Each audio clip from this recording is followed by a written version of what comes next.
Friends, got ourselves cherry wheat beer, and after sitting in a keg, it's gotten tastes a little bit better. I still don't like using the Warrior hops, but she's a good home brew. So what we got cooking today on the grill is going to be a pork butt. It's got some garlic on it, a little bit of rub. Cooking at about 190 degrees slowly. I'll do that nice and slow. Actually, it's a little bit more than 200 degrees. So we got the hops coming in nice. Just put Miracle Grow on those. I had to get that done. And then the wife and the grandson been busy after the tomatoes come in nice. Got them all planted over on the backside here. About 12 of them, cages. Grapes are coming in nice to the left. Hops behind me, hops to the left, hops to the right. Hops all about. Put your left foot in, left, right foot in, all that junk, you know. Hokey pokey guy. And we gotta work the other garden here and get the rest of the cucumbers and zucchinis and stuff in there that we got. So that's doing good. So this is great beer, like I say.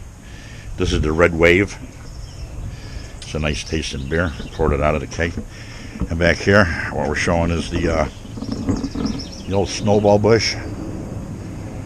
My wife got that from her father 40 some years ago. She's been growing. And we've been transplanting it, giving it to other relatives, and it keeps coming in. And when they go white, you saw in my last video, oh, they're beautiful. Absolutely beautiful. So, okay, until next time, I'm going to drink this beer and cook this pork butt. Is that correct? It's a pork butt? Correct. Yeah, the wife is shaking her head, yes, so let me get on with that.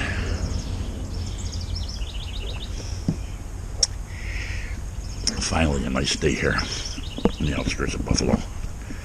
Finally. And the grapes, like I say, are coming in nice. Got the pool uncovered.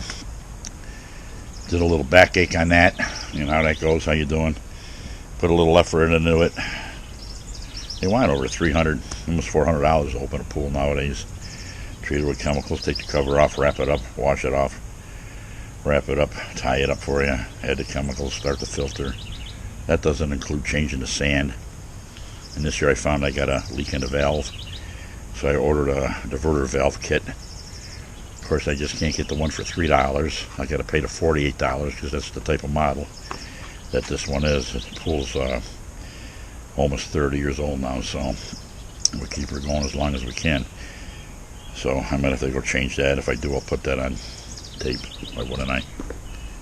I don't know why I would, but... we got a nice pork butt on the grill. I don't know how this video is going to come out. And I also got a Red Wave beer. How you doing? So we got in the hot tub here. Soaked my bones. Actually, I was in a little discomfort out there. So this hot water feels really good. But it's a hot day outside. I got the door open there. And if it still stays too hot, I'll turn the air conditioning on in here. Right back there. Right up on the wall there. We crank that sucker, turn it down to 60 if we want. So yeah, Proust. This is the Red Wave. Cherry wheat. Love it. Oh yeah. That is dinner time if I ever saw it. This pork butt looks done to me. Why wouldn't it be? Come on, man. That's like saying before you got in this program, if you take a test where you're taking cocaine or not, what do you think, huh?